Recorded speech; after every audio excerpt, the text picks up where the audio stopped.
Hi friends, welcome to 3 days 3 topics. தமிழில் பார்த்தோன்னா எல்லாருமே யோசிச்சிருப்பீங்க மீண்டும் மீண்டுமா அப்படின்னு கேட்டிருப்பீங்க. கார்த்திகை தீபம் 3 நாள் முடிஞ்சிருச்சு. சில விளக்கு வந்து உடஞ்சிருக்கலாம், சில விளக்கு கருத்து போயிருக்கலாம், நுனி மட்டும் உடஞ்சிருக்கலாம். அந்த மாதிரி விளக்க தூக்கி போட போறீங்களா? அப்படியே நில்லுங்க, தூக்கி போட்டுறாதீங்க. தூக்கி போட்டுருவீங்களோன்ற பயத்தில் தான் உடனே வந்துட்டேன். இப்போ வாங்க வீடியோக்குள்ளே போகலாம். Tip number 1. ஃபர்ஸ்ட் டிப் என்ன அப்படின்றத பார்க்கலாம். அந்த மாதிரி சேவ் பண்ண ஒரு விளக்கு தான் பார்த்தீங்க அப்படின்னா அந்த பாரம்பரியமான மண் விளக்கு. இதில் வந்து பார்த்தீங்க அப்படின்னா 5 நிமிஷம் இந்த விளக்க தண்ணியில் ஊற போட்டுட்டு ஷார்ப்பான இந்த மாதிரி ஒரு ஆப்ஜெக்ட் வச்சு இந்த மாதிரி ஒரு 2 நிமிஷம் அப்படி கதை பேசிகிட்டே ரோல் பண்ணிங்க அப்படின்னா ஹோல்ஸ் வந்து வந்துடும். எந்த அளவுக்கு பெரிய சைஸ் வேணுமோ நீங்கள் ரொட்டேட் பண்ணிகிட்டே இருந்தீங்கன்னா பெரிய சைஸ் ஆகிடும். இதை வந்து இப்போ என்னவா யூஸ் பண்ண போகிறோம் அப்படின்னா ஒரு ஃபனல் மாதிரி தான் யூஸ் பண்ண போகிறோம். இதை வந்து பார்த்தீங்க அப்படின்னா நீங்கள் குக்கிங் ஆயில் ஊற்றுறதுக்கு, பூஜை ஆயில் ஊற்றுறதுக்கு, இல்லை பாத்ரூமில் வந்துட்டு ஃபெனாயில், ஆசிட், லிக்விட் இது மாதிரி நிறைய வந்து நம்ம ட்ரான்ஸ்ஃபர் பண்ணிகிட்டே இருப்போம். அதுக்கெலாம் நீங்கள் வந்து தாராளமாக யூஸ் பண்ணிக்கலாம். ரொம்ப சிம்பிளாக சொல்லணும் அப்படின்னா குக்கிங் ஆயில் ஊற்றுறதுக்கு ரொம்ப ஈஸியாக நீங்கள் வந்து இதை யூஸ் பண்ணிக்கலாம். ஏன்னா மண் அப்படின்றதுனால உடம்புக்கு ரொம்பவே நல்லது தான். பிளாஸ்டிக்கை விட இது ரொம்ப பெட்டர் அப்படின்னு நினைக்கிறேன். இதை ஒரு ஜாம் டப்பாவில் போட்டு சேவ் பண்ணி வச்சிட்டிங்க அப்படின்னா இடத்த அடைக்காத ஒரு simple funnel ready. Tip number 2. Next tip என்ன அப்படின்றத பார்க்கலாம். இதுக்கும் நான் அதே விளக்கை தான் நான் வந்து எடுத்திருக்கேன். அந்த மண் விளக்கு தான் நான் வந்து எடுத்திருக்கேன். இதில் வந்து பார்த்தீங்க அப்படின்னா ஒரு நெயில் பாலிஷ் டப்பா, காஞ்சு போய் கருவாடாக இருக்கிற ஒரு நெயில் பாலிஷ் டப்பா தான் நான் வந்து எடுத்திருக்கேன். நெயில் பாலிஷ் டப்பா இந்த ஷேப்பில் இல்லை அப்படின்னா நீங்கள் வந்துட்டு இந்த மாதிரி பெர்ஃப்யூம் பாட்டில் ஏதாவது வச்சுருந்தீங்க அப்படின்னா அதை எடுத்துக்கலாம். இல்லை ஃபெவிகால் பாட்டில் இருந்துச்சு அப்படின்னா அந்த ஷேப் கூட கரெக்டாக இருக்கும். அப்படி இல்லை அப்படின்னா கட்டைப்பை குச்சி, பைப்பு, அது மாதிரி ஆப்ஷன்ஸ் நிறையா இருக்குங்க. வாழ்க்கையிலே அதே மாதிரி தான். ஒரு பிரச்சனை வந்தால் இதுதான் தீர்வு அப்படிலாம் கிடையாது. நிறைய வழிகள் இருக்குது. அதில் எது நமக்கு கரெக்டாக இருக்கோ அதை சூஸ் பண்ணிவிட்டு போயிட்டே இருக்க வேண்டியதான். இப்போ பார்த்தீங்க அப்படின்னா அந்த பாட்டில் மூடி இருக்குல்ல, அதில் இருக்கிற அந்த ப்ரெஷ்ஷை வந்து தூக்கி போட்டுருங்க. தூக்கி போட்டுட்டு மேலே இதே மாதிரி ஹோல்ஸ் போட்டுட்டு க்ளோஸ் பண்ணி எடுத்து வச்சுக்கோங்க. இப்போ க்ளோஸ் பண்ணதுக்கு அப்புறமா பார்த்தீங்க அப்படின்னா மேலே வந்துட்டு நம்ம வந்து ஃபெவிகால், ஃபெவிபான், க்ளூகன் எது உங்ககிட்ட இருக்கோ அதை யூஸ் பண்ணிக்கலாம். ஃபெவிக்விக் அதை கூட யூஸ் பண்ணிக்கலாம். இது மாதிரி யூஸ் பண்ணிவிட்டு அந்த விளக்கில் இருக்க ஹோலும் அந்த நெயில் பாலிஷ் பாட்டிலில் இருக்கிற ஹோலும் கரெக்டாக மேட்ச் ஆகிற மாதிரி இந்த மாதிரி ஃபிக்ஸ் பண்ணிக்கோங்க. ஃபிக்ஸ் பண்ணிவிட்டு நைன்னு அதை போட்டு டிஸ்டர்ப் பண்ணிகிட்டே இருக்கக்கூடாது. ஒரு 1 மணி நேரம் விட்டிங்க அப்படின்னா தான் அது நல்லா வந்து செட் ஆகும். அதுக்கப்புறம் பார்த்தீங்க அப்படின்னா அந்த மாதிரி நல்லா செட் ஆகிடுச்சு. செட் ஆனதுக்கு அப்புறமா இதில் வந்து இப்போ நம்ம வந்து வர்ணம் பூச போகிறோம். உங்களுக்கு என்ன கலரில் அடிக்கணும்னு தோணுதோ அடிச்சுக்கோங்க. ஃபஸ்ட்டு ஒயிட் கலரில் பண்ணிவிட்டு அதுக்கப்புறம் கலர் பண்ணிங்க அப்படின்னா நல்லா பிரைட்டாக இருக்கும். அதனால தான் நான் வந்துட்டு ஒயிட் கலரில் பண்ணிகிட்ருக்கேன். ஒயிட்டு பிரைட்டு நல்லா ரைமிங்காக இருக்குல்ல.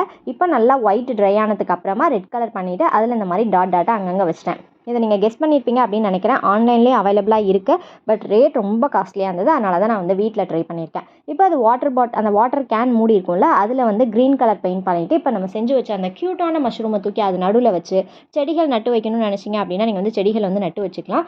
பட் நான் வந்து பார்த்தீங்க அப்படின்னா மேலே வந்து ஊதுபத்தியை தான் நட்டு வைக்க போகிறேன். ஸோ சிம்பிளாக சொல்ல போனால் இதுதான் நம்மளோட ஊதுபத்தி ஸ்டாண்ட். அதுவும் மஷ்ரூம் ஊதுபத்தி ஸ்டாண்ட். மழையில் முளைச்ச காளான் கேள்விப்பட்டிருப்பீங்க. பட் காளானில் முளைச்ச ஊதுபத்தி கேள்விப்பட்டிருக்கீங்களா? அது இதுதான். நம்ம சேனலில் மட்டும்தான் அந்த மாதிரி டிஃப்ரெண்ட்டான ஐடியாக்கள்லாம் பார்க்க முடியும். ஸோ நம்ம சேனலில் வர வீடியோஸ், ஐடியாஸ் எல்லாம் உங்களுக்கு பிடிச்சிருக்கு அப்படின்னா நம்ம சேனலை மறக்காமல் சப்ஸ்கிரைப் பண்ணிக்கோங்க. கூடவே உங்கள் ஃப்ரெண்ட்ஸ் அண்ட் ரிலேட்டிவ்ஸ்க்கு ஷேர் பண்ணிக்கோங்க. இப்போ வாங்க நெக்ஸ்ட் ஐடியா என்னென்னு பார்க்கலாம். Tip number 3. நெக்ஸ்ட் டிப் ரொம்ப சிம்பிளான டிப் தான். இந்த மாதிரி பெரிய சைஸில் அகல் வந்து வாங்கியிருப்போம். முகம் இல்லாத அகல் கூட வாங்கி வச்சுருக்கலாம் நிறைய பேர் வீட்டில். அது வந்து வேஸ்ட்டாக போகிற மாதிரியோ இல்லை வந்து கிராக் விழுந்த மாதிரிலாம் இருந்துச்சு அப்படின்னா இதை தாராளமாக யூஸ் பண்ணிக்கலாம். எல்லார் வீட்லேயுமே இருக்கக்கூடிய ஒரு பொருள் என்னென்னு பார்த்தீங்க அப்படின்னா marriage gift, reception gift, birthday கிஃப்ட்னா அந்த சாசர், அதை அந்த செட் இல்லாத ஒரு கிஃப்ட்டே இருக்காது அப்படின்னு தான் சொல்லணும். கண்டிப்பாக எல்லார் வீட்டு லாஃப்ட்லேயும் இந்த கப்பை வந்து தூங்க வச்சுருப்போம். அதை தட்டி எழுப்பி அதுலேருந்து ஒரு கப்பை வந்து எடுத்துகிட்டு அது மேலே அந்த விளக்கை வச்சுட்டு இந்த மாதிரி சாம்பிராணி ஏற்றுறதுக்கு நீங்கள் யூஸ் பண்ணிக்கலாம். கைப்பிடி பிடிச்ச மாதிரியும் இருக்குது, கை சுடாமையும் இருக்கும். இன்னொரு 2 in 1 பர்பஸ் ஒரு சீக்ரெட் சொல்லணும்னு நினச்சிங்கன்னா, அந்த மாதிரி சோம்பேறிகள் யாராவது இருந்தீங்கன்னா இந்த இருக்கிற அந்த இதை போய் வெளியில் கொட்டுறதுக்கு சோம்பேறியாக இருக்கும். ஸோ எரிஞ்சு முடிச்சதுக்கப்புறம் இதை தூக்கி அப்படியே டபக்குன்னு அதில் கொட்டிட்டு கொஞ்சம் ஃபில் ஆனதுக்கப்புறம் மொத்தமாக போய் கொட்டிக்கலாம். இப்படி கூட நீங்கள் வந்துட்டு யூஸ் பண்ணிக்கலாம். Tip number 4. நெக்ஸ்ட் டிப் என்ன அப்படின்றத பார்க்கலாம். இப்போ வந்து குளிச்சுட்டு முன்னாடிலாம் வந்து அந்த குழந்தைங்களுக்குலாம் அப்படியே தலையில் சாம்பிராணி போடுறப்ப அப்படியே தூங்கும் குழந்தைங்க சொருகி. அது மாதிரிலாம் நான் யாரும் இப்போ சாம்பிராணி போடுறதில்ல. அந்த மாதிரி சப்போஸ் யாராவது இன்னும் போட்டுட்ருக்கீங்க அப்படின்னா அந்த சாம்பிராணி கிண்ணத்தில் இந்த மாதிரி பெரிய சைஸ் அகல் விளக்கை வச்சுட்டு அதில் நீங்கள் சாம்பிராணி போட்டு ஏற்றிக்கினா இன்னுமே வந்துட்டு சிம்பிளாக இருக்கும். அடுத்ததாக தூபக்கால்லாம் வந்து ஏற்றுவோம்ல அந்த பித்தளை இதிலலாம், அதில் வந்து டைரெக்டாக சூடத்தை அதிலே வைக்காமல் இந்த மாதிரி குட்டி அகல் விளக்கில் வச்சுட்டு ஏற்றுனீங்க அப்படின்னா அந்த பித்தளையில் வந்து கருப்பு படியாமல் இருக்கும். நமக்கும் வந்துட்டு அந்த பித்தளை ஜாமான் ஒரு பாத்திரம் விளக்குறது மிச்சமாக இருக்கும். Tip number 5. நெக்ஸ்ட் வந்து பார்த்தீங்க அப்படின்னா நைஃப் வந்து நிறைய நைஃப் வந்துட்டு இந்த மாதிரி மொன்னையாக இருக்கும். ஆனால் ரொம்ப ரொம்ப ஃபேவரட் கத்தியாக இருக்கும்.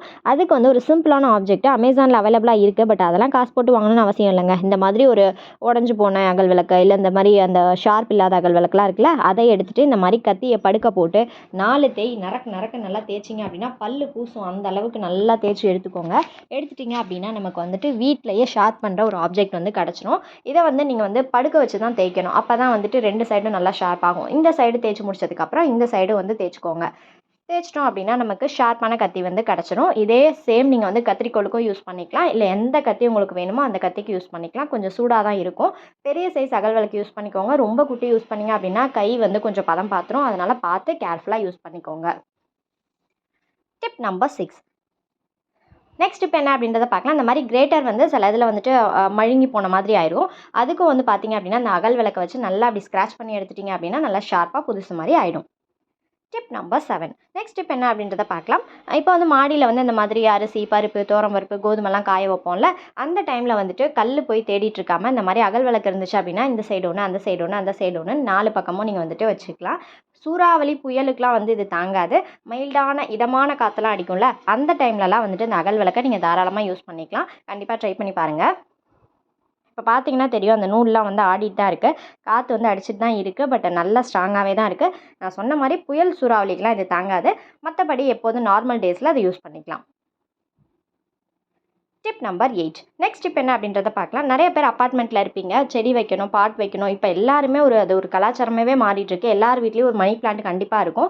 அது வந்து டேரெக்டாக நீங்கள் தரையில் வச்சிங்க அப்படின்னா வீணாக போயிடும். அதுக்கு ஒரு பிளான்ட் ஸ்டாண்ட் தான் வந்து ரெடி பண்ண போகிறோம். இது மாதிரி 3 அகல் விளக்க நீ என்ன பாரு நான் ஒன்றை பார்க்குறேன்ற மாதிரி வச்சுட்டு அது மேலே நம்ம பாட்டை வச்சிட்டோம் அப்படின்னா பார்க்குறதுக்கு ரொம்பவே அழகாக இருக்கும். தரையும் வந்து டேமேஜ் ஆகாது. ஸ்க்ரீன் மாதிரி இருக்குது. அதை விளக்கிட்டு பார்ப்போம். இப்போ உங்களுக்கு கிளியராக தெரியும், ரொம்பவே அழகாக இருக்குது. ஸோ இன்னொரு முக்கியமான விஷயம் சொல்லணும் அப்படின்னு நினச்சேன். இந்த அகல் விளக்கு வச்சு உங்களுக்கு ஏதாவது ரிவ்யூஸ் தெரிஞ்சிச்சு அப்படின்னா கீழே கமெண்ட்டில் சொல்லுங்கள். முடிஞ்சால் அதை ட்ரை பண்ணி நான் ஒரு வீடியோ வந்து அப்லோட் பண்ணுறேன். உங்களுக்கு மட்டும் இல்லாமல் எல்லாருக்குமே யூஸ் ஆன மாதிரி இருக்கும். கமிங் டு த கன்க்ளூஷன், இந்த வீடியோ இதோட முடிச்சுக்கிறேன். தேங்க்ஸ் ஃபார் வாட்சிங்.